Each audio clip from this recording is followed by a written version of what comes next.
Après le succès des deux dernières éditions, le troisième forum franco-chinois sur la nouvelle ville durable s'est tenu à Wuhan le 26 septembre en présence de monsieur Maurice Gourdeau-Montagne, ambassadeur de France en Chine.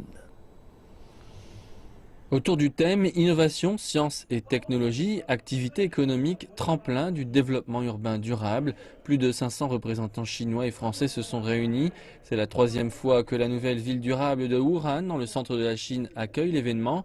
Au cœur des discussions, l'application de la planification générale de cette éco-cité dans un contexte de nouvelle normalité économique. Qu'aujourd'hui, il faut continuer à aller de l'avant. C'est la troisième réunion. Il y a de plus en plus de monde, il y a des entreprises, il y a des institutions, il y a des compétences et des expériences venues de France qui viennent rencontrer les compétences et les expériences de la Chine.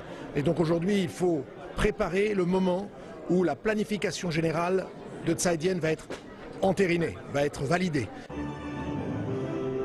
14 accords de coopération ont été signés durant le forum, dont 9 accords sino-français, parmi lesquels l'établissement par le groupe Renault de démonstration pour la voiture autonome dans une éco-cité en Chine. En novembre, autour du lac Roguan, aura lieu le test de performance du véhicule électrique autonome du constructeur français. Nous avons beaucoup de programmes d'essais et d'opérations pilotes.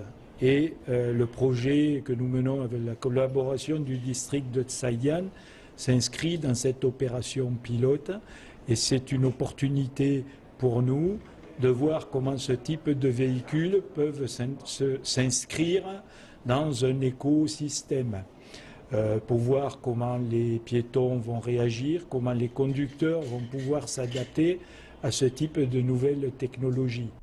Depuis la première édition en octobre 2014, ce forum est devenu une plateforme pour la promotion des échanges urbains et de la coopération dans le domaine du développement durable entre les deux pays. C'est la raison pour laquelle cette année a vu l'établissement du centre permanent du forum franco-chinois sur la nouvelle ville durable. À cette occasion, des travaux tels que la construction de l'ensemble des réseaux et des canalisations ou encore le traitement du lac She ont été mis en chantier.